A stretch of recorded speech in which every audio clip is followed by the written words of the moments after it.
আল্লাহ রসুলের শান কি, এই শানকে কেন শিখতে হবে? কেননা আমাদের জীবনটা অতি ছোট, 60-70 বছর। যেই এখানে আসছে তাকে একদিন না একদিন এখান থেকে চলে যেতে হবে।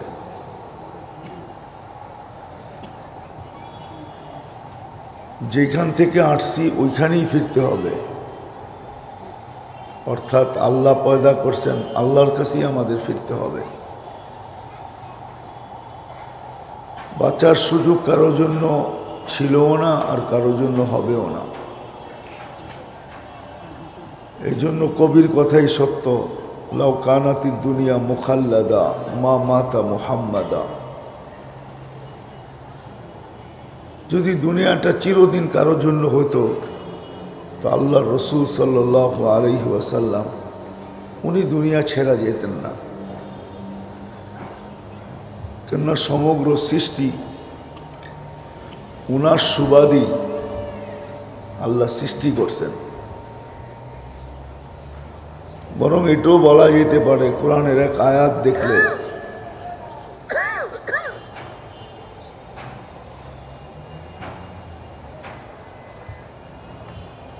কোরআনের একটা আয়াত দেখলে এটাই দেখা যায়, ওমা আরসালনাকা ইল্লা রাহমাতাল লিল আলামিন। সমগ্র সৃষ্টি আল্লাহ রসুল সাল্লাল্লাহু আলাইহি ওয়াসাল্লামের রহমতের সুবাদে বিদায়। যেটা বলতেছিলাম, ছোট্ট জীবন কিন্তু আমাদের।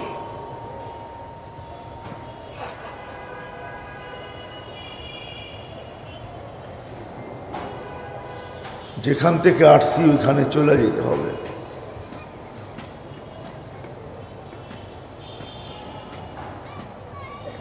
এই ছোট্ট জীবনটাকে যদি আল্লাহর কাছে, এই ছোট্ট জীবনটা যদি আল্লাহর কাছে গ্রহণযোগ্যতা পাইতে চায়, অন্য শব্দে বলতে পারেন, আমরা যদি আল্লাহর কাছে গ্রহণযোগ্যতা পাইতে চাই, আল্লাহর কাছে যদি পরিচিতি পাইতে চাই, আল্লাহর কাছে যদি ইজ্জত সম্মান পাইতে চাই, আমি দুনিয়া নিয়ে আলোচনা করব না, কেননা দুনিয়া হাজারো জিনিস চলে, এইখানে চলমান। নাহলে বিবেকমান বুদ্ধিমান মানুষের বোঝা উচিত যে আল্লাহ তৈরি করবে, আর যে আল্লাহ এত পাওয়ারফুল। একটা হাদিস মনে পড়লো বিদায় বলতেছি, আল্লাহ নিজের পাওয়ারকে দেখাইতেছেন। আল্লাহ বলতেছে, দেখো শুধু আমার হুকুমের পাওয়ার দেখো তোমরা। তো আল্লাহ বলতেছে উন্দুর, আল্লাহ হুকুমের পাওয়ারকে দেখাইতেছেন। ওয়ালিল্লাহিল আমরু, কোরআনে একটা শব্দ আছে যে সমস্ত হুকুম আল্লাহর জন্য। তো আল্লাহ নিজের হুকুমের পাওয়ার দেখাইতেছে যে আমার হুকুমের পাওয়ার কত বড়। যেটা কোরআনে আছে, ইদা আরাদা শাইআন আন ইয়াকুলা লাহু কুন ফায়াকুন। আল্লাহর হুকুমের পাওয়ার আল্লাহ আমাদেরকে দেখাইতেছেন। তো আল্লাহ বলতেছেন, ওয়াদাতু আমরি আলাস সামাওয়াতি ফাস্তাকাল্লা। আমি আমার হুকুমকে আকাশের উপরে রাখছি, তো সে স্থির হইতে বাধ্য। আর আকাশ কতটুকু লম্বা পাশ, এটা কিন্তু বিজ্ঞানের কাছে তথ্য নাই। যদিও বিজ্ঞানের কাছে বিশাল ফিতা আছে, সে মাইপা বইলা দিছে আমাদের দুনিয়ার চেয়ে সূর্যটা 13 লক্ষ গুণ বড়। যদি ফিতা না থাকতো তাহলে কি দিয়া মাপলো? তা আমার প্রশ্ন, এত বড় ফিতা যাদের কাছে, তারা আকাশ মাইপা বলে দেখ না লম্বা পাশ কত, কিন্তু আকাশ মাইপা বলা যাবে না। লা ইয়ালামু তাওলুহা আরদুহা ইল্লা হু। আল্লাহ ছাড়া কেউ জানে না এটা লম্বা পাশ। ওয়ালা নবিয়্যুম মুরসাল, কোন নবীও কিন্তু জানে না। যদি জানে তাহলে ইত্তেফাকুল উলামার কাছে আমি আবেদন রাখবো, তারা কেউ কোনো না কোনো একটা দুর্বল রেওয়ায়ত হলেও দেখায় দেখ যে আকাশের লম্বা পাশ কতটুকু। আল্লাহ ছাড়া কেউ জানে না। আবার আকাশ কিন্তু একটা না, সাবা সামাওয়াতিন তিবাকা, একের পর এক 7টা। আবার প্রত্যেকটা এক সমান বড় না কিন্তু। কেননা আমাদের দেশে ইন্টারন্যাশনাল খেলার মতো কোনো ফুটবলের মাঠ নাই যেখানে ওয়ার্ল্ড কাপ হয় ফুটবলের। তো আল্লাহ বুঝাইতে চাইতেছেন, দেখো প্রথম আকাশটা ওই ইন্টারন্যাশনাল ফুটবলের মাঠে যদি মধ্যখানে ফুটবল রাখো, তো ফুটবলটা যেরকম ছোট মাঠের তুলনায়, আবার ময়দানটা ফুটবলের তুলনায় যেরকম বড়। আসসামা আল উলা আমাম আসসামা ইসানি কাহালকাতিন ফিল ফালা, প্রথম আকাশটা কিন্তু দ্বিতীয়টার সামনে ফুটবলের মতো ছোট, আর দ্বিতীয় আকাশটা ময়দানের মতো স্টেডিয়ামের মতো বড়। আমি এই জন্য বলতেছি, আল্লাহ বুঝাইতে চাইতেছে, দেখো আমার হুকুম দ্বারা এটাকে আমি দাঁড় করায় রাখছি। হাদিস অনেক লম্বা, যদিও সময় শর্ট। তো আল্লাহ বলে, ওয়াদাতু আমরি আলা সামাওয়াতি ফাস্তাকাল্লাত ওয়া আলাল আরদি ফাস্তাকাররাত, জমিনের উপরে রাখছি তো সে পানির উপরে স্থির হইতে বাধ্য। জমিন কিন্তু পানির উপরে বিছানো। আমার বুঝানোর ইচ্ছা ছিল এটি, জি আল্লাহ এত ক্ষমতাবান, পাওয়ারফুল, যিনি আমাদেরকে 1 ফোঁটা পানির থেকে অস্তিত্ব দিলেন। প্রত্যেককে কিন্তু রূপরেখা দিছেন। আজকে আমি আমার পজিশন যেখানে দেখতেছি, এটা 100-তে 100 আল্লাহ দেওয়া, খোদা প্রদত্ত, আল্লাহ প্রদত্ত, আল্লাহর থেকে পাওয়া, এটা নিজের অর্জন না। তো যেটা বুঝাইতেছিলাম,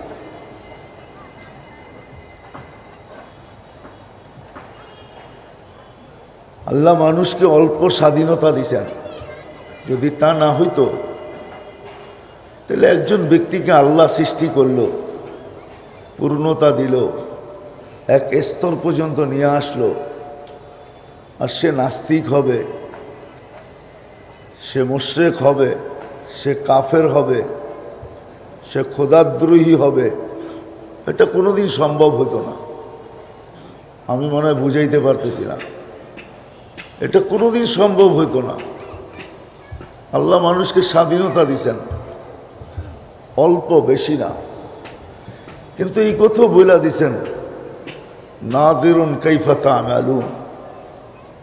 আল্লাহ বলেন তুমি কি করো এটা আমি দেখতেছি। আল্লাহর থেকে কিছু লুকায়িত নাই, বিধায় আল্লাহ দেখতেছে আমরা কে কি করতেছি। স্বাধীনতা কিন্তু আল্লাহ আমাদেরকে বেশি দেন নাই। 5টা স্বাধীনতা দিছেন, যার কারণেই মানুষ যা খুশি তা করতে পারতেছে। নাইলে একটা কথা মনে করেন, ডেলি মানুষ 1,60,000 বার শ্বাস নেয়, শ্বাস প্রশ্বাস নেয়, আর প্রত্যেক শ্বাসে ফেরেশতা জিজ্ঞাসা করে, শ্বাসের কন্ট্রোলার ফেরেশতা জিজ্ঞাসা করে, আমসিক আও আতরুক, আল্লাহ খোলা রাখবো না বন্ধ করে দিব?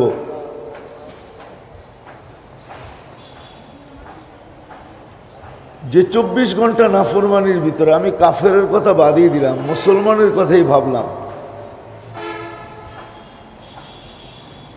80% কেন 90% মুসলমান নামাজ পড়ে না, ঠিক না?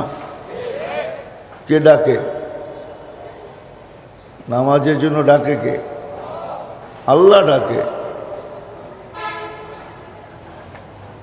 সামান্য একটা জমিনের রাষ্ট্রের বিরুদ্ধে বললে রাষ্ট্রদ্রোহী হয়, রাষ্ট্রের পরিচালকদের বিরুদ্ধে বললে সাজার উপযোগী হয়, বাবার বিষয় কিন্তু। আর ওই আল্লাহ ডাকে 5 বার, আর আমি বলি আমি ব্যস্ত। আবার ব্যস্ত কি দিয়া?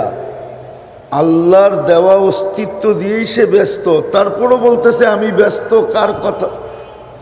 আল্লাহর ডাকের সারায় সে বলতেছে আমি ব্যস্ত। আচ্ছা, ব্যস্ত কোন জিনিস দিয়া? আল্লাহ প্রদত্ত জিনিস দিয়েই সে ব্যস্ত। আল্লাহ প্রদত্ত জিনিস দিয়েই কিন্তু সে ব্যস্ত।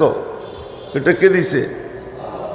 আপনি যে কর্মে ব্যস্ত, কারটা দিয়ে ব্যস্ত? কার অস্তিত্ব দিয়ে ব্যস্ত? এবার একটু ভাবেন তো, আল্লাহর দেওয়া অস্তিত্ব দিয়া সে কাজে ব্যস্ত। আল্লাহ ডাকলো, এখন আল্লাহকে বলে আমি ব্যস্ত। বাবার বিষয় কিন্তু। আজকে যে আমরা সারা দুনিয়ায় জর্জরিত, এটার কারণ আছে। আমি তো বলবো এটা অপারেশন চলতেছে আমাদের উপরে অপারেশন। হাদিসে কুদসির ভিতরে আছে, ইল্লাম ইয়াতুবু ফানা তাবিবুহুম। আল্লাহ আমাদের উপরে অপারেশন চালাইতেছেন, অপারেশন। যহারাল ফাসাদ ফিল বাররি ওয়াল বাহর বিমা কাসাবাত আইদিন নাস। এইখানে মুসলমান ব্যতীত আর কাউকে সম্বোধন করা হয় নাই। কাফেরদের জন্য তো দুনিয়ার এই ছোট্ট জীবনটাই আল্লাহর পক্ষ থেকে উপহার। এই জন্যই তো আল্লাহ বলেন, তামাত্তাউ কালিলান ফাইন্নাকুম মুজরিমুন। যা মনে চায় দুনিয়াই করে নাও। ফালা নুকিমু লাহুম ইয়াউমাল কিয়ামাতি ওয়াজনা। তোমাদের জন্য কিয়ামতের দিন দাড়ি পাল্লা দাঁড় করানো হবে না। ইন্নাল্লাযীনা কাফারু মিন আহলিল কিতাবি ওয়াল মুশরিকিনা ফি নারি জাহান্নাম খালিদিনা ফিহা। এরা তো মরবে আর সিধা জাহান্নামে যাবে।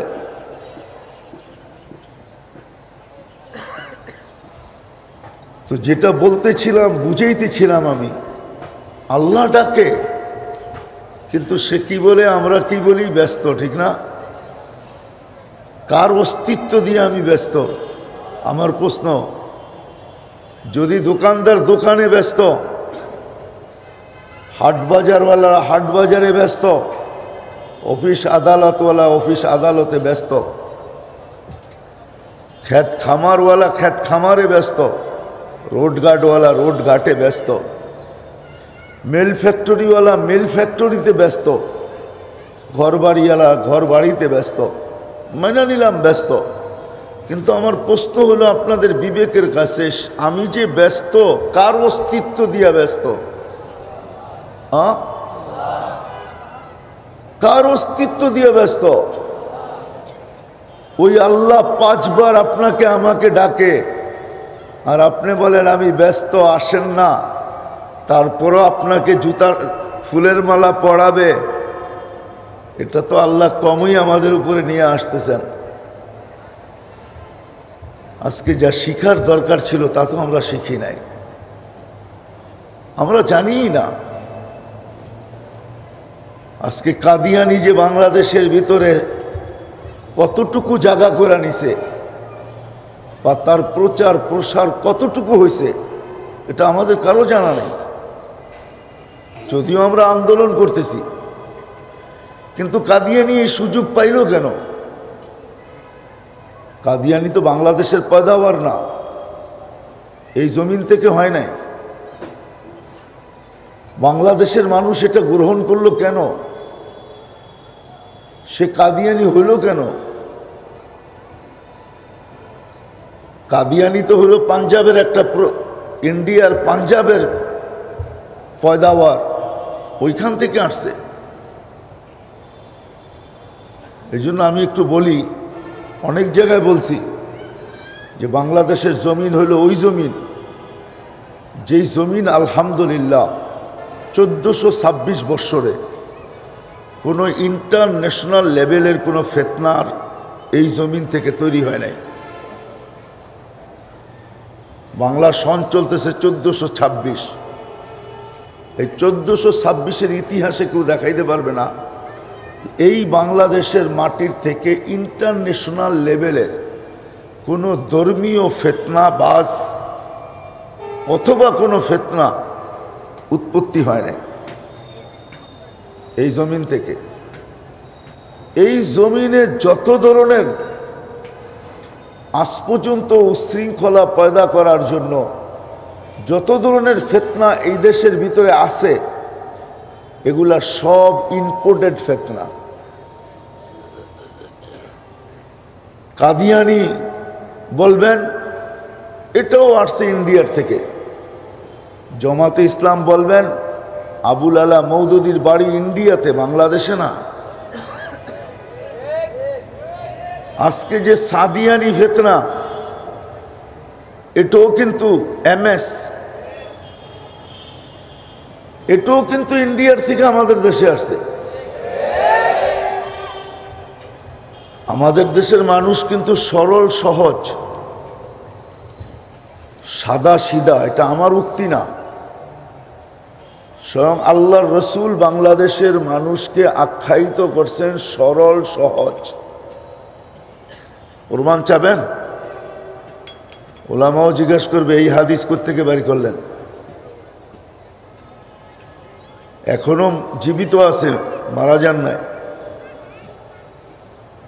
বহুত বৎসর আগে 94 দশকের কথা, 94 হবে অথবা 95 হবে, মালিবাগ ওয়ালারা দারুল উলুম দেওবন্দের দস্তারবন্দির অনুষ্ঠান করছিলেন।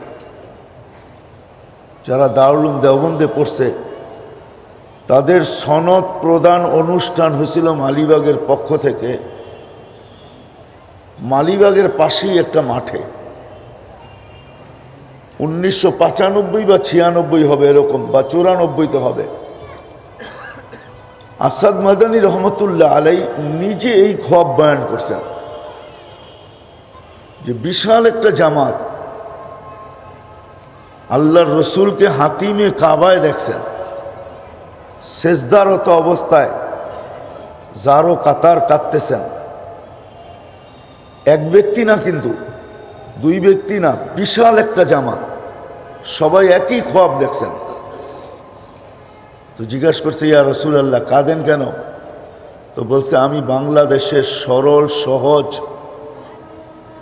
উম্মতের জন্য কাঁদতেছি।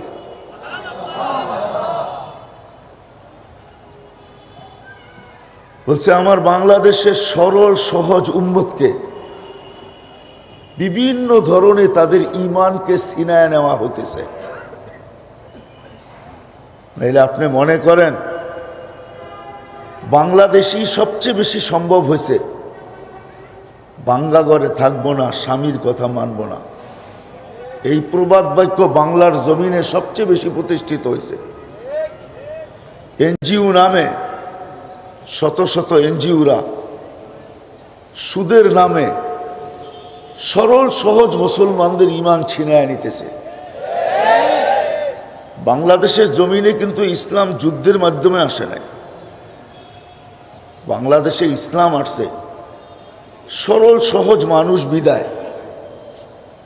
হাস্যকর যদি এই দেশে সব রকম দান্দাই চলে, সরল সহজ তো, যার কারণে জামাতে ইসলামের দান্দাও এই দেশে ভালো চলছে, কাদিয়ানির দান্দাও ভালো চলতেছে, সাদিয়ানির দান্দাও ভালো চলতেছে, আন্ডারি বান্ডারি কান্ডারি সব দান্দা এই দেশে ভালো চলতেছে। কেননা মানুষ সরল সহজ, সরল সহজ বিদায় সব ধান্দা চলতেছে। তো যেটা আমি বুঝাইতেছিলাম, বাংলাদেশে ইসলাম কিন্তু যুদ্ধের মাধ্যমে আসে নাই। আপনি এক একটা ক্ষেত্রে দেখবেন, যদি একবারে পিছিয়ে চলে যান তো সর্বপ্রথম সাহাবাদের মাধ্যমে এই দেশে ইসলাম আসে। ইতিহাসের পাতা এটাই পাওয়া যায়, সত্য মিথ্যা তো ইতিহাস বলবে, ইতিহাসবিদরা বলবে, কিন্তু এতটুকু লেখা পাওয়া যায়, এই দেশে ইসলাম মদিনার ইসলামের সমসাময়িক। আল্লাহ রসুল হিজরত করেন নাই, তখন বাংলাদেশে ইসলাম চলে আসছে। 4 সাহাবার ভিতরে 2 সাহাবা এই রাস্তায় চীনে পড়ছেন। আর এই জমিনে যখন 4 সাহাবা পা রাখছিলেন, তো ওনাদেরকে দেখা, ওনাদের কার্যকলাপ দেখা, ওনাদের আমল আখলাক দেখা এই দেশের মানুষ মুসলমান হয়েছেন। আবু ওয়াক্কাস, ওহাব ইবনে মালিক, কাসিম ইবনে হুসাইফা, উরওয়া ইবনে সাসা, এই 4 সাহাবীর ইতিহাস পাওয়া যায়, যাদের মাধ্যমে এই দেশে সর্বপ্রথম ইসলাম আসে। তো আমি যেটা বুঝাইতেছিলাম যে আসলে শানে রিসালাত সাল্লাল্লাহু আলাইহি ওয়াসাল্লাম শুধু বংশালের এক মাঠে হইলে হবে না। একটা থানা তো বংশালের ইত্তেফাকুল উলামাকে আল্লাহ জাযায়ে খায়ের দেখ। আমি সমস্ত জায়গায় আসবে, যদিও সমস্ত বক্তাদেরকে এখানে পাওয়া যাবে না, ওনারা টাইমলি আসবে, কিন্তু আমি উলামায়ে কেরামের পায়ে হাত রেখে বলবো, প্রত্যেক গলিতে গলিতে শানে রিসালাতের প্রয়োজন। কেননা আজকে আমার জাতি শান, আল্লাহ রসুলের শান জানে না, মুসলমানরা শান জানে না, যার কারণে বাতিলের থাবা আমাদের উপরে একের পর এক পড়তে শুরু করছে। সবচেয়ে বড় থাবা যেটা, আমাদের নবীর চাদর নিয়ে যে টান দেওয়া শুরু হয়েছে, টানা হেসরা করতে শুরু করছে কাদিয়ানি। এদেরকে যদি আমরা চাই, যেইভাবে চাইতেছি এইভাবে যদি চাই, তাহলে কতটুকু সাকসেস হবো আল্লাহ জানে। কিন্তু আমার কথা হলো, আমাদের মুসলমান বাঙালি যেখানে 80-90% মুসলমান বা 98% মুসলমান, ওই দেশে কাদিয়ানির অস্তিত্ব হওয়ার কথা ছিল না। একজনও কাদিয়ানি যেদিন সে এই আহ্বান নিয়ে আসছিল, ওই দিনই ঝাড়ু পিটা কইরা, ওই দিনই জুতার বাড়ি দিয়া, উচিত ছিল বাংলাদেশের মানুষ মুসলমান তাদেরকে বর্ডারের ওই পারে কইরা দেওয়া। কিন্তু তারা এইখানে কি করে ঘাঁটি গাড়তে পারলো? আসলে আমরা আমাদের রসুলের শান জানি না। আমি প্রমাণ হিসাবে আপনাদেরকে বলবো, জানি না উলামায়ে কেরাম একমত হবে কিনা, কিন্তু আমি আমার অভিজ্ঞতার থেকে বলতেছি। আজ থেকে 7 বছর আগের কথা, চিটাগাঙ্গে একটা এলাকা আছে, রাঙ্গামাটির থেকে 7.5 ঘন্টা সময় লাগে ওইখানে যাইতে। ওই এলাকাটা হলো মাহিল্লা। যদিও কোরআনে মাহিল্লা শব্দ আছে, কাপ্তাই লেকের শেষ মাথায়। আমাদেরকে কাকরাইল থেকে পাঠানো হলো যে ওইখানে লোক কাদিয়ানি হইতেছেন, এমনকি একটা পুরা গ্রামের 350 ফ্যামিলি কাদিয়ানি হয়ে গেছে। আমি আপনাদেরকে অ্যাড্রেস দিব, প্রমাণ দিব, সব দিব। আমরা বুধবার দিন রাত্রে শান্তি পরিবহনে চলতে শুরু করলাম। যখন আমি ওইখানে পৌঁছি, তো বৃহস্পতিবার দিন মাগরিবের সময় ছিল। কেন প্রথম খাগড়াছড়ি, ওইখান থেকে মারিশা, ওইখান থেকে টলারে মাহিল্লা, শুরু হলো বৃষ্টি। শুক্রবারে জুমায় যাকে আমাদের টার্গেট নিয়ে যাওয়া, উনি 3 জেলার কাদিয়ানিদের সভাপতি ছিলেন, রাঙ্গামাটি, খাগড়াছড়, বান্দরবন। ওনার নাম ছিল কবির সর্দার। তার নামে একটা গ্রাম পর্যন্ত ওইখানে আছে, কবিরপুর। তার ছেলেরা এখন মেম্বার চেয়ারম্যান ওইখানের। তাকে টার্গেট ছিল আমাদের, যে তাকে বুঝায় যদি আনা যায়, তাইলে এইখানের কাদিয়ানিদেরকে ফিরায় আনা সম্ভব। তো জুমার নামাজে সে যখন আসলো, আলহামদুলিল্লাহ, আল্লাহর রসুলের শান যখন সে শুনল যে আমাদের নবীর শান এত বড়, তো সে আমার বুকের সাথে বুক লাগায় কাঁদতেছিল আর বলতেছিল, মুফতি সাহেব, খোদার কসম, আমি আমার রসুলের শান সম্বন্ধে আমি বিলকুল অজ্ঞ ছিলাম। আমি যদি জানতাম যে আমাদের রসুলের এত বড় শান, তাইলে আমি কোনোদিন ওদের ফাঁদে পা দিতাম না। আমি তওবা করতে চাই। আর আমি 3 চিল্লার জন্য যেতে চাই। আমাদেরকে উপদেশ ছিল সে যদি তৈরি হয় তো সাথে সাথে রওনা হয়ে যাওয়া। আমরা ওই সময় প্রশাসন আমাদেরকে অনেক সহযোগিতা করছে। ওইখানে যে প্রশাসনগুলো আছে, পুলিশ, বিডিআর, আনসার, সেনাবাহিনী পর্যন্ত, ওনারা বলছে আমরাও চাই। তো আমরা ওকে নিয়ে আসি, পরদিন সকালে ঢাকা পৌঁছি, সে 3 চিল্লা লাগায় চলে যায়। তার গ্রামের 350 ফ্যামিলি ফিরে আসে, সেও ফিরে আসে। সে 5-6 বছর জীবিত ছিল, গত বছর মারা গেছে। মৃত্যুর আগে সে 600 লোককে ওইখান থেকে 3 চিল্লার জন্য পাঠাইছেন।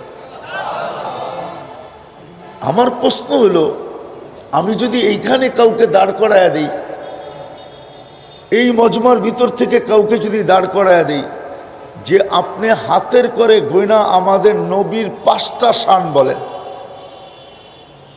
আমার বিশ্বাস এখানে একজনও সাধারণ মানুষ, মাদ্রাসার ছেলেদের কথা আমি বলতেছি না, আপনি 5টা নবীর শান বলতে পারবেন না।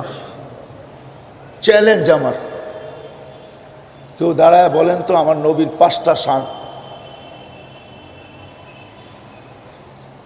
আজকে সাধারণ মানুষ নবী সম্বন্ধে কোনো ধারণাই রাখে না।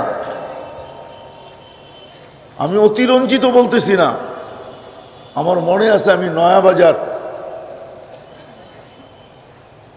এই ছোট্ট একটা মসজিদ আছে না, জিন্দাবাহার মসজিদের পরে বাসাবাড়ি লেন মসজিদ, এইখান থেকে আমি রিক্সায় উঠছি। আজ থেকে 5-6 বছর আগে। তো আমি রিক্সাওয়ালার সাথে কথা বলতে বলতে এক পর্বে জিজ্ঞাসা করলাম আমাদের নবীর নাম কি।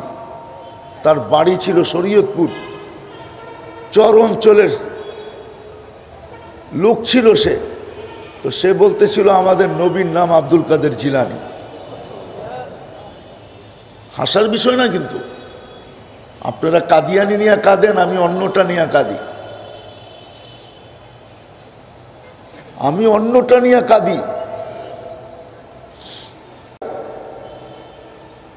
যে সুযোগ তারা পাইল কেন? কেননা মুসলমান নবীর শান সম্বন্ধে কিচ্ছু জানে না, আবার নবীর প্রয়োজন কি এটাও জানে না। বিদায় আমি শর্টে চলে আসতেছি, আমি শর্টে সীমানায় চলে আসছি। এতটুকু আমি বলবো বুঝানোর জন্য। ও মেরে দোস্ত, আপনি যদি নিজেকে বাংলাদেশি প্রমাণ করাইতে চান তাইলে আইডি শো করা ব্যতীত দ্বিতীয় কোনো রাস্তা নাই। আমার কথা বোঝেন? আইডি শো করা ব্যতীত আপনি আপনাকে দ্বিতীয় কোনো রাস্তায় বাংলাদেশি প্রমাণ করাইতে পারবেন না। ন্যাশনাল আইডি প্রমাণ করবে আপনি এই দেশের নাগরিক। হ্যাঁ, আবার আইডিটা নকল হইলেও চলবে না, পিওর হইতে হবে, খাঁটি হইতে হবে, অরিজিনাল হইতে হবে। এটা যেরকম সব জায়গায় চাওয়া হয়, আপনি আর আমি যদি নিজেকে আল্লাহর কাছে পরিচয়, পরিচিতিওয়ালা, মূল্য বা মূল্যায়ন যদি পাইতে চাই, আপনি আর আমি যদি আল্লাহর বান্দা হিসাবে কবরে যাইতে চাই, তো মুহাম্মদী গোলামির আইডি ছাড়া বিকল্প কোনো রাস্তা নাই। আল্লাহ রসুলের গোলামির আইডি ছাড়া। হ্যাঁ, দুনিয়া চলে যাবে, ওটা নিয়ে আমার কোনো আলোচনা নাই। দুনিয়া তো চলে যাবে, দুনিয়া চলতেছে, এটাই সত্য। দুনিয়া রঙ্গময়, যার মনে যা লয়। চলতে পারবেন, কিন্তু বেশি দিন না। ইলা ওয়াক্তি মালুম, একটা নির্দিষ্ট সময় পর্যন্ত চলা যাবে, আর বেশি না। কান্না লিকুল্লি শাইইন আজাল, সবাইকে আল্লাহ সীমারেখা দিয়ে পাঠাইছেন। এই জন্য আমি যেটা বলতেছিলাম, শানে রেসালত, আল্লাহর রসুলের শান। যদিও আমি আল্লাহ রসুলের শান বয়ান করতে পারি নাই, আল্লাহ রসুলের শান আমি কি বয়ান করব? স্বয়ং আল্লাহই তো রসুলের শান বয়ান করছেন। ওমা আরসালনাকা ইল্লা রাহমাতাল লিল আলামিন, এটা আল্লাহ এরকম শান বয়ান করছেন নিজের মাহবুবের, নিজের বন্ধুর। যেটার বর্ণনা দিয়ে শেষ করা যাবে না, এটার ফেরেশত টাইনা এই পর্যন্ত নিয়ে আসা যাবে না। কিন্তু এতটুকু ভাবেন, আল্লাহর রসুলের রহমতের ছোঁয়ায়, আমি তো বলি রহমাতাল্লিল আলামিন অর্থ কি? সমগ্র জগতের জন্য রহমত স্বরূপ। মানে কি? আল্লাহ বুঝাইতে চাইতেছে, আল্লাহ বন্ধু আপনার রহমতের ছোঁয়ায়, আমি তো বলবো আরশও যদি হয়ে থাকে তো আল্লাহ রসুলের রহমতের ছোঁয়ায় বা সুবাদে হয়েছে। কুরসিও যদি হয়ে থাকে তো আল্লাহ রসুলের রহমতের সুবাদে হয়েছে। লৌহে মাহফুজও যদি হয়ে থাকে তো আল্লাহ রসুলের রহমতের সুবাদে হয়েছে। সমস্ত কিছুর অস্তিত্ব, আকাশ বলেন, চন্দ্র বলেন, সূর্য বলেন, আর আমরা বলি, সব আমাদের নবীজির রহমতের সুবাদে। সৃষ্টির ভিতরে এক ব্যক্তি যাকে আল্লাহ নিজ ইচ্ছায় গঠন দেন নাই। সমগ্র সৃষ্টিকে আল্লাহ নিজের ইচ্ছা মতো গঠন দিছেন, শুধু একজনকে ছাড়া। আমাদের নবীজিকে আল্লাহ নিজ ইচ্ছা মতো গঠন দেন নাই। গঠন বোঝেন তো? ইচ্ছা মতো গঠন দেন নাই, বরং আমাদের নবীজি যেরকম গঠন চাইছেন আল্লাহ ওরকম গঠন দিছেন। এই জন্য হাসান ইবনে সাবিত রাদিয়াল্লাহু তাআলা আনহু বলেন, খুলিকতা কামা তাশাউ, আপনাকে তো ওইভাবে বানানো হয়েছে যেইভাবে আপনি চাইছেন। এই জন্য আমি মাঝে মাঝে বলি, যদি মেরাজের শত কারণ হইতে পারে, কিন্তু আমার বুঝে আসে আরেকটা কারণও আছে। সেটা হলো কি, মেরাজ বোঝেন তো? আল্লাহ রসুল যে মেরাজে গেছেন, এটা শত কারণ হইতে পারে ওলামাদের কাছে। আমার কাছে আরেকটা কারণ মনে হয় যে আল্লাহ বন্ধুকে বলছে, বন্ধু রূপরেখা তো আমি আপনাকে আমার মন মতো দেই নাই, ইচ্ছা মতো দেই নাই, আপনি যেমন চাইছেন তেমন দিছি। যদিও আমি আপনাকে দেখি, আমার থেকে লুকাই তো নাই, কিন্তু আপনি একটু উঠা আমার কাছে আইসা বসেন, আমি দেখি আপনি আপনাকে চাইলেন কিরকম আর আমি বানাইলাম কিরকম। আমাদের রসুলের শান বর্ণনা করে শেষ করা যাবে না, কারণ আল্লাহ রসুলের শান সৃষ্টির 1000 বৎসর আগে, সৃষ্টির 1000 বৎসর আগে আল্লাহ সূরা ইয়াসিনকে তেলাওয়াত করছেন। এখনো কোনো কিছু সৃষ্টি করেন নাই। আল্লাহর রসুলকে আল্লাহ 10টা নাম দিছেন, তার ভিতরে ইয়াসিনও একটা। তো আল্লাহ আহ্বান করছেন ইয়াসিন। তো আল্লাহ কসম খাইছেন, অল কোরআনিল হাকিম, কোরআনে হাকিমের কসম। সৃষ্টির 1000 বছর আগে। তারপরেরটা ওলামাদের বুঝে আসবে যে আল্লাহ সম্বোধন করছেন ইন্নাকা, নিঃসন্দেহে আপনি। মনে হয় সামনেই বসায় আনিছিলেন বন্ধুকে, ইন্নাকা লামিনাল মুরসালিন, নবী, বন্ধু আপনি নবী হিসাবে প্রেরিত। আমাদের নবীর শান বর্ণনা করে শেষ করা যাবে না। আপনি কোত্থেকে শুরু করবেন, কোথায় শেষ করবেন? দ্বিতীয় কথা হলো নবীর প্রয়োজনীয়তা কি, কেন, ওটা আমি আপনাদেরকে বুঝাইলাম। আইডি ছাড়া যেরকম আপনি বাংলাদেশি আপনাকে প্রমাণ করাইতে পারবেন না, আল্লাহর রসুলের গোলামির আইডি ছাড়া আল্লাহর কাছে আপনি আর আমি পরিচিত হতে পারবো না, স্থান পাবো না। এই জন্যই আল্লাহ কোরআনে বুঝাইতে চাইতেছেন, ওয়াইন তুতিউহু তাহতাদু, তোমরা যতক্ষণ পর্যন্ত আমার প্রেরিত রসুল নবী মুহাম্মদুর রাসূলুল্লাহ সাল্লাল্লাহু আলাইহি ওয়াসাল্লামের অনুগত্য হবে না, ততক্ষণ পর্যন্ত তুমি হেদায়েত পাবে না। তুমি যদি হেদায়েত পাইতে চাও, যেটা সবচেয়ে বড় পাওনা, তাহতাদু ওয়াইন তুতিউহু তাহতাদু, তাহলে মুহাম্মদুর রাসূলুল্লাহ সাল্লাল্লাহু আলাইহি ওয়াসাল্লামের অনুসরণ অনুকরণ ব্যতীত, ওই আইডি ব্যতীত, ওই জীবন ব্যতীত, ওই জিন্দেগি ব্যতীত, কারণ আল্লাহ রসুলের জীবন আমাদের জন্য আদর্শ, কেরিয়ার। আল্লাহ রসুলের জীবন, আল্লাহ রসুলের কেরিয়ার আমাদের জন্য আদর্শ। আজকে আমরা ঘৃণিত কেন? আমি তো বলবো মুসলমান আজকে যতটুকু ঘৃণিত, এতটুকু ঘৃণিত দুনিয়ার বুকে কখনো ছিল না। যতটুকু দীক্ষিত আজকে, জীবনে কোনো দিন দীক্ষিত ছিল না। একটা কথা বলেই শেষ করতেছি, এতটুকু লাঞ্ছিত জীবনে কোনোদিন ছিল না, অবহেলিত দুনিয়ার বুকে কোনোদিন ছিল না। আজকে আপনাদেরকে প্রমাণ হিসাবে আপনাদেরকে দেখাইতে চাই। আপনি দেখবেন, আপনারা তো নেটের যুগের লোক, সারাদিন নেট নিয়ে পড়ে থাকি আমরা, ঠিক না?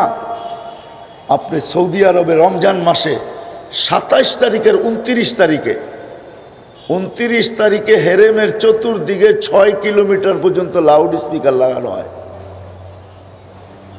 শেষ তারাবির যে খতমে তারাবির দোয়া হয়, ঘন্টাভর দোয়া হয়, লক্ষ লক্ষ মানুষ চোখের পানি ঝরাইতে থাকে হেরেমের পরিধির ভিতরে দাঁড়ায়। এমন কিছু না আছে আল্লাহর কাছে না চায়। আজকে বৎসরের পর বৎসর চায়া আসতেছি, আমাদের দোয়া কবুল হইতেছে না কেন বলেন? আজকে তো মুসলমান লাঞ্ছিত, এরকম লাঞ্ছিত কখনো ছিল না মুসলমান, এরকম দীক্ষিত অবহেলিত কোনোদিন ছিল না।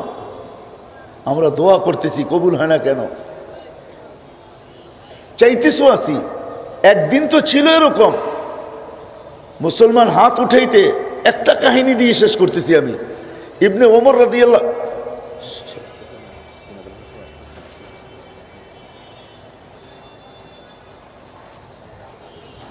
ওমর রাদিয়াল্লাহু তাআলা আনহুর রিওয়ায়াত, রুমিদের বিরুদ্ধে যখন 8000 মুসলমান লড়তে ছিল, 8000 মুসলমান যখন লড়তে ছিল, 1 লক্ষ মুসলমান 8000কে যখন ঘেরাও করে, তো 8000 ইবনে ওমর রাদিয়াল্লাহু তাআলা আনহু বলতেছিলেন, আমরা ভাবতেছিলাম আজকে আমাদের কবর সবারই এখানে হবে। কিন্তু বললেন যে আমার পাশে যেই সাহাবী দাঁড়ানো ছিল, কিতাবে অবশ্য নাম আছে, আমি ভুলে গেছি, সেই সাহাবী উপর দিকে দেখে একটা চিৎকার দিল, ইয়া রব্বা মুহাম্মদ উনসুর উম্মতা মুহাম্মদ, ও রব্বে মুহাম্মদ, উম্মতে মুহাম্মদের সাহায্যের জন্য আসেন না। তো ইবনে ওমর রাদিয়াল্লাহু তাআলা আনহু বলতেছিলেন যে আমি ওর সাথে সাথে উপরের দিকে দেখলাম, তো আমি দেখলাম যে আকাশটা ফাইটা গেল, সাদা দবদবে সাদা ঘোড়া, উপরে সাদা পোশাকের আরোহী একের পর এক বাহির হইতেছে, সবাই হাতে সবুজ ঝান্ডা। সর্বপ্রথম ঘোড়া যেটা বাহির হলো, ওটা আস্তে আস্তে আমার মাসার কাছে এসে একটা চিৎকার দিল, ইয়া উম্মতা মুহাম্মদ জাআ নুসরাতা রাব্বা মুহাম্মদ। একটা সময় তো এরকমও ছিল।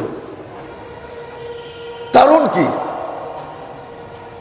কেননা না আমরা নবীর শান জানি, না আমরা নবীর আদর্শ জানি। আজকে আমরা নবীর আদর্শের থেকেও দূরে, নবীর শানও জানি না, নবীর আদর্শ আমাদের ভিতরে নাই, নবীর আদর্শ নাই, নবীর কালচার নাই, নবীর কোনো জিনিসই আমাদের ভিতরে নাই। শুধু আছে একটা নামে মুসলমান। এটাকে তো আল্লাহ সাহায্য করবে না। যার কারণেই মুসলমানের ঘরে আল্লাহ আমাদেরকে জন্ম দিয়েছেন সব ইচ্ছায়। যার কারণেই আল্লাহ ওয়াদা করছেন, তোমাদের সাথে গায়ের মতো ব্যবহার করব না, অন্যের মতো ব্যবহার করব না, কিন্তু অপারেশন ঠিকই তোমাদেরকে করব। আজকে আমরা অপারেশনে লিপ্ত, আজকে আমাদের অপারেশন চলতেছে, আল্লাহর পক্ষ থেকে অপারেশন আসছে। এই জন্য আমি সবার পায়ে হাত রেখা বলবো, কেননা আমি কথা বলার পজিশনে ছিলাম না। আমি সকালেই আসছি বহুত দূর থেকে। আমি মওলানা মুসা সাহেবকে বলছিলাম, বারবার মাযুরাত করছিলাম যে আমি আসতে পারবো না, আমার ঘুম হয় নাই, আমি সকালে ঢাকা পড়ছি।